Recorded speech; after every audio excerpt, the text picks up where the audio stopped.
taking the stores of munitions and the food that they had stored in Richmond. While the city was burning, a few Baptists got together and decided to start a seminary to educate those who might be ministers emerging from the slavery of African people.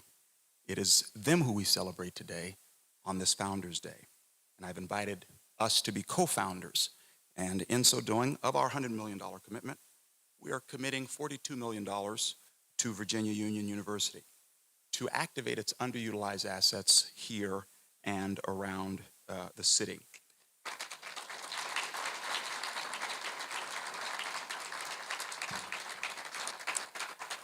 Virginia Union has been vetted by SFI by at least 3 criteria.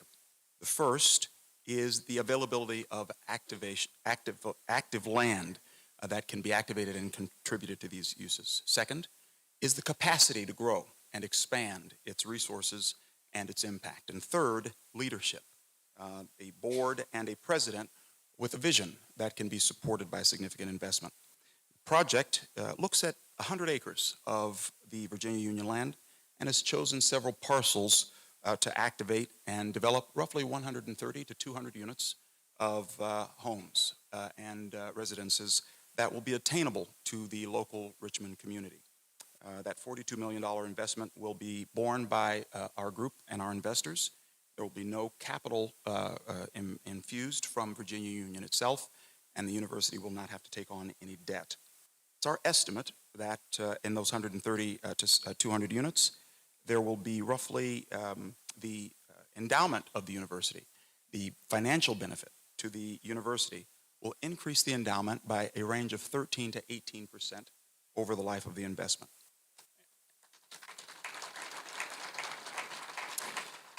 It's also our estimate that the university will make in cash income roughly 3.5 to 5.5 times what it would make if it sold the assets today. It is our deep conviction that these great institutions should not be backed into having to sell their land.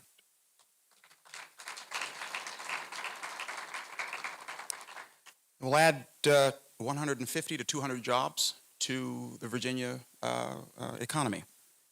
We believe that there is what's called a 3.4 times multiplier, so that for every dollar we spend, we create another $3.4 of activities from people who have to buy coffee, from people who have to buy gas on their way to work. And we believe also that we create what I call an ecosystem of opportunity. Because we are both developer and investor, we get to choose a diverse set of architects and designers and engineers all along the way, from the very conceptualization of the project to when we break ground and close. We're very excited to have this opportunity to work with Virginia Union and with SFI, and look forward to future announcements. Thank you so much.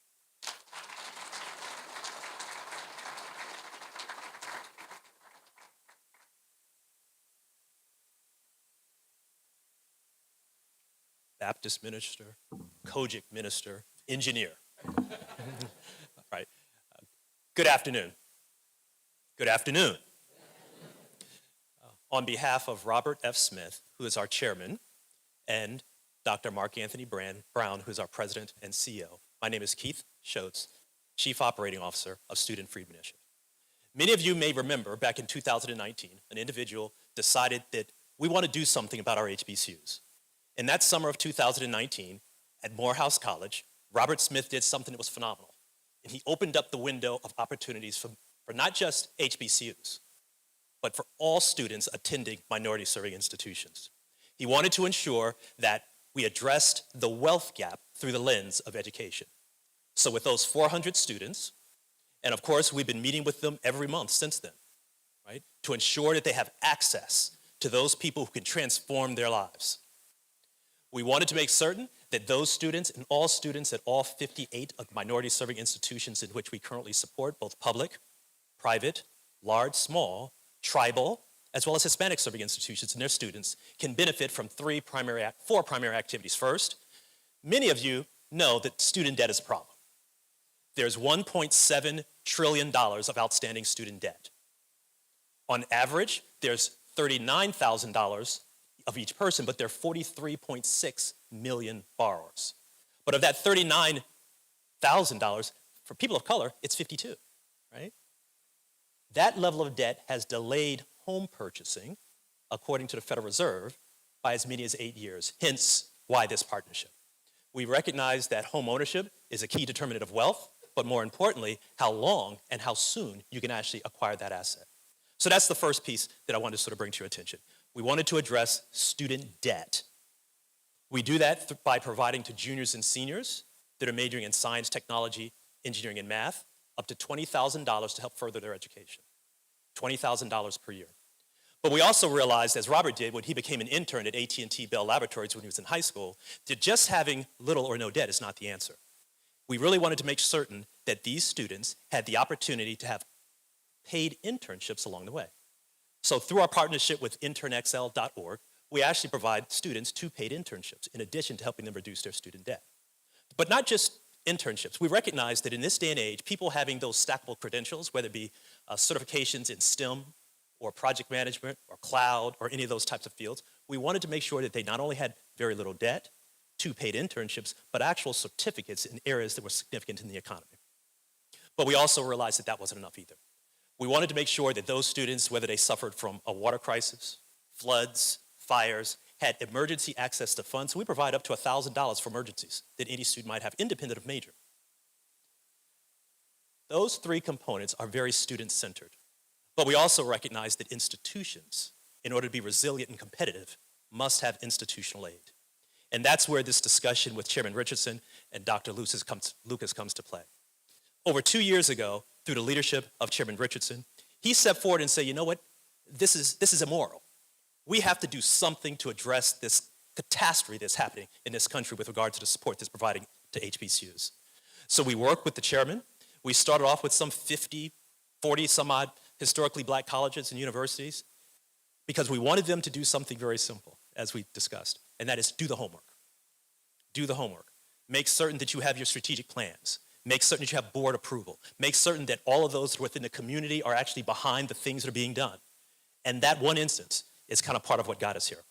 So part of the partnership that we have with Steinbridge, as well as the folks here in Virginia Union and the community, is to do just that.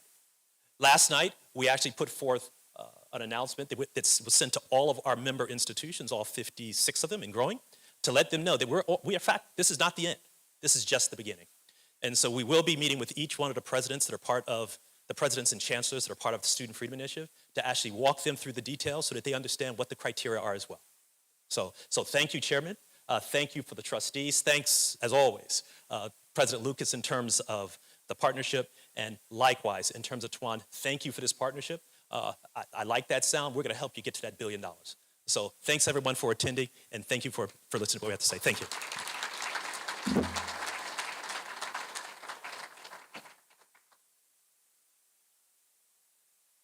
Excuse me. As you can tell, this is outside the box.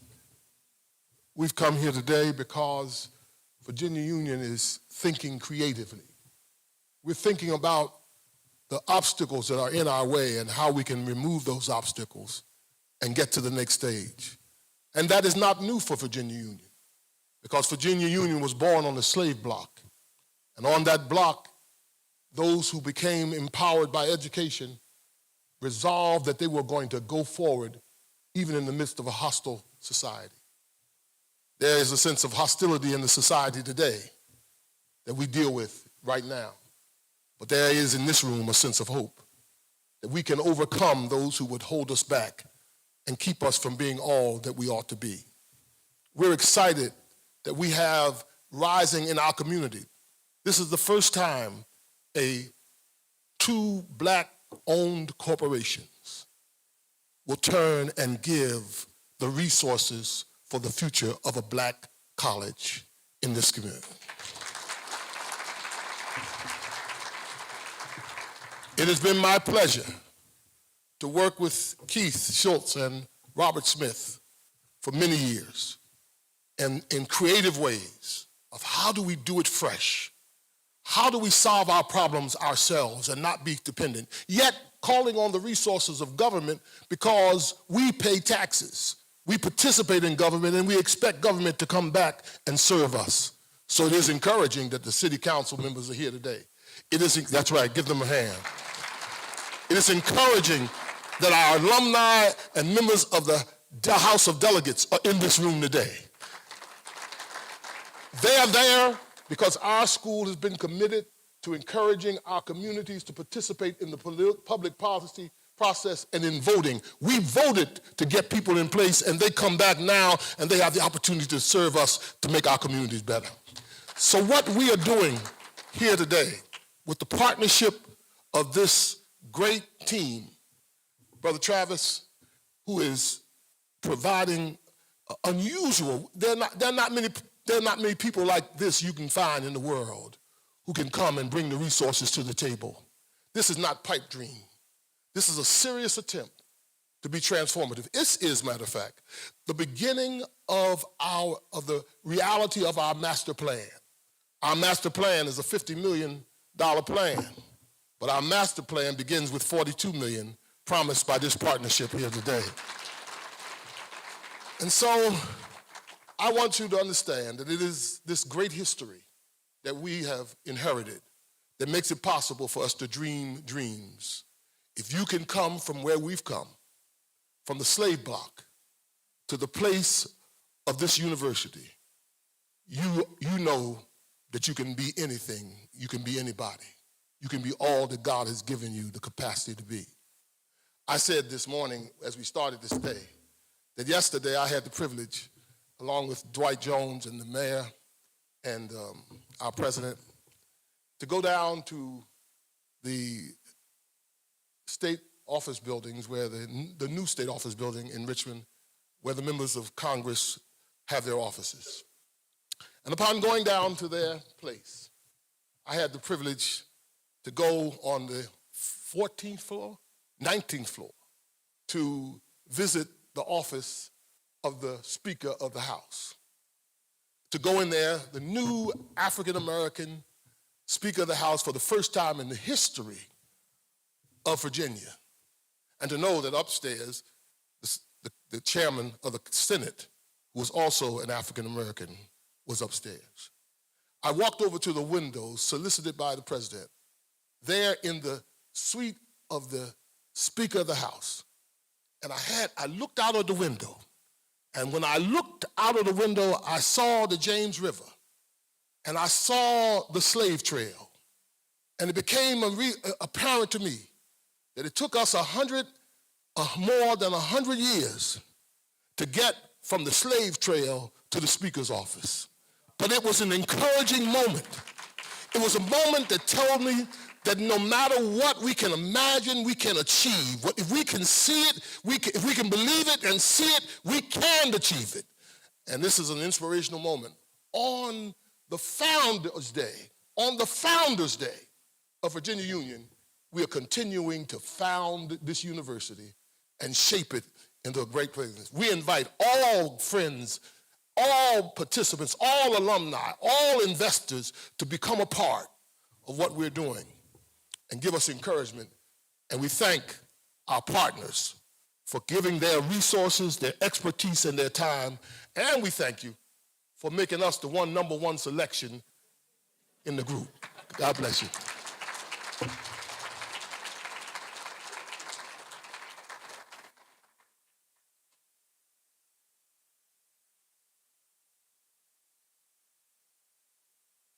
Good afternoon, Union. Good afternoon, Union. Okay, all right.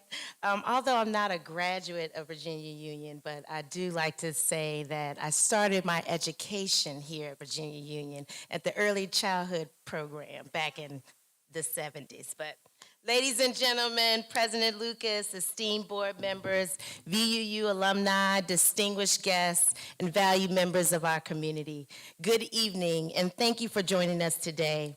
It is my honor and privilege to stand before you as the Vice President of Richmond City Council and, yes, President, thank you. And the council representative of where we are standing, right here in the 3rd District.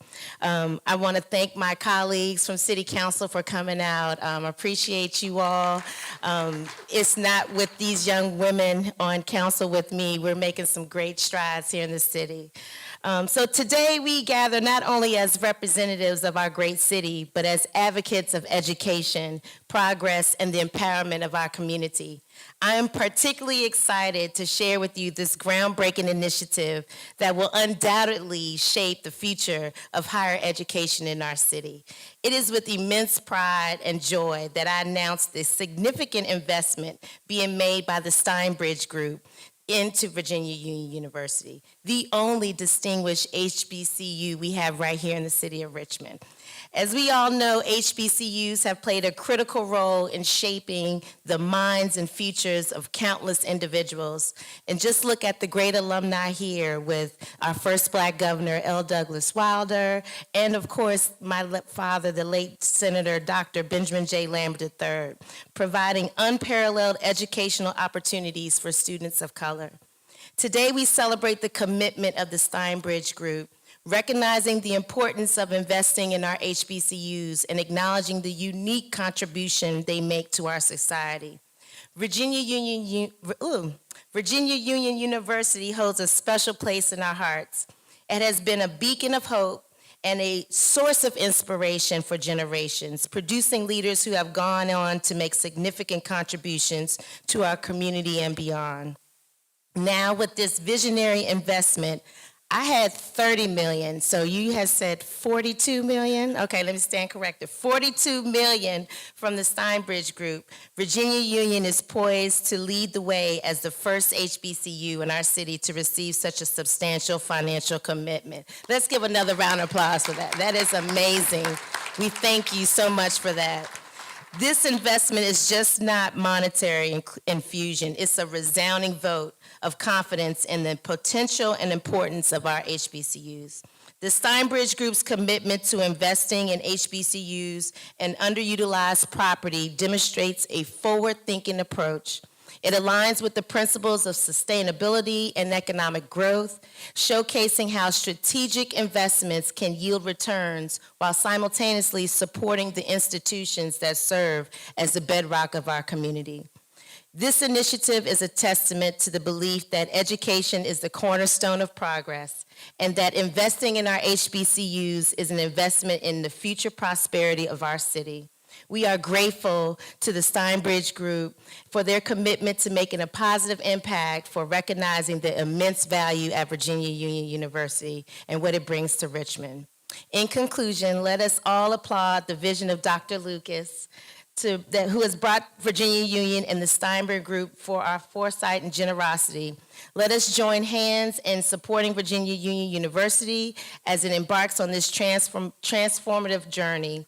Together, we can ensure that the light of education continues to shine brightly, guiding the way for generations to come. Thank you, and may this investment be a catalyst for a brighter, more inclusive, and prosperous future for our beloved Richmond. Thank you so much, and congratulations.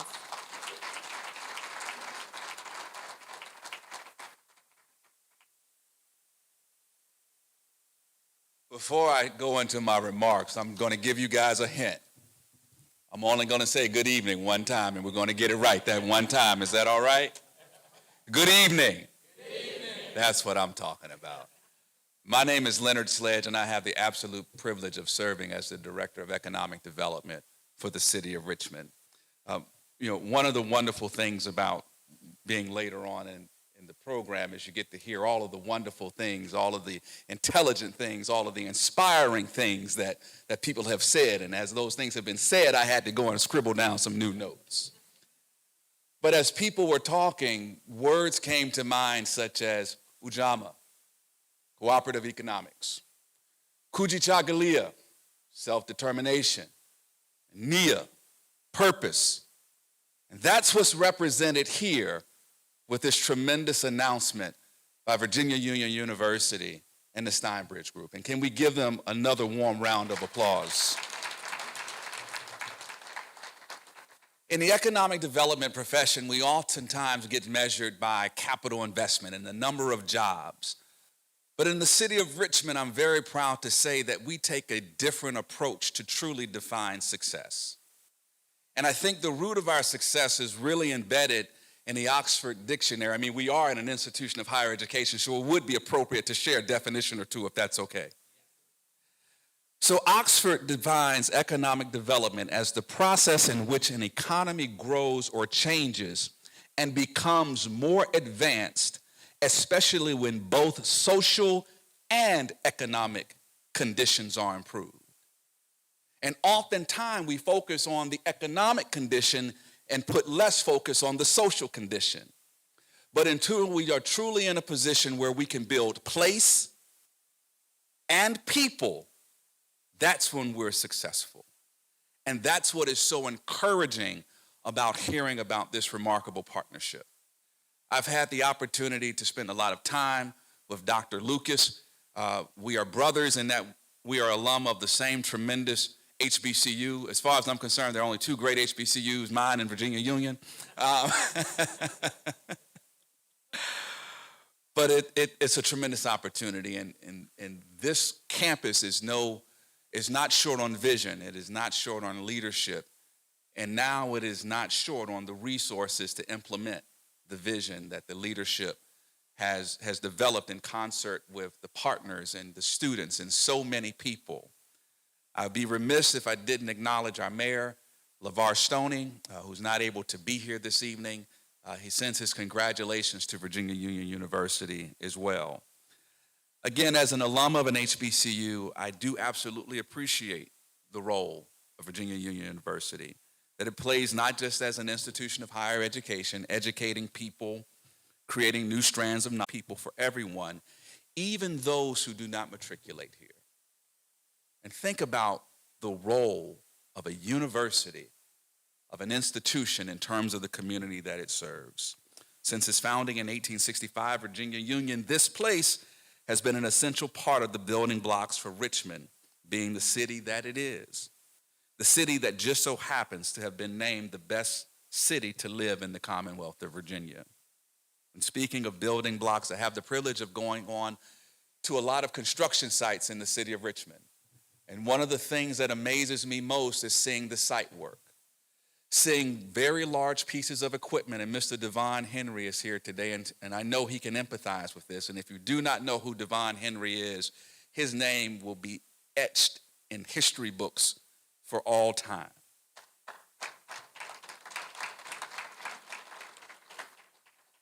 But you see large piles that are driven into the earth that help to support superstructures that will rise up out of the earth. And then in some instances, you see very intricate woven pieces of rebar that provide the tensile strength for concrete, again, so that things can rise up out of the earth. Virginia Union is that pile that is in the earth. Virginia Union is that intricate woven piece of rebar that is giving that tensile strength to that concrete. And it's because of everything that's happened here since 1865 that you will continue to not only be that solid foundation for which we can have community growth and economic growth in the lives of your students and so many people, but also so that we can see new development happen as well.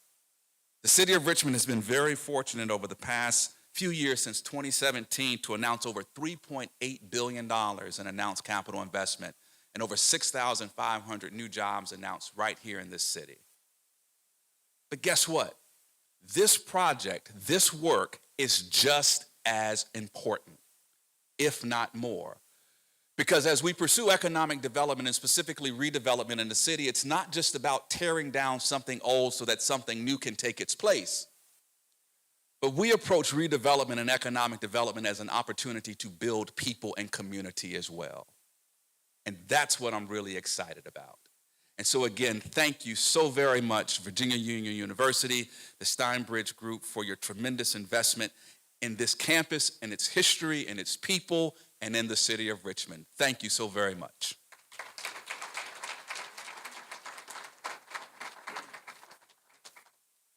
Is this an amazing team or what?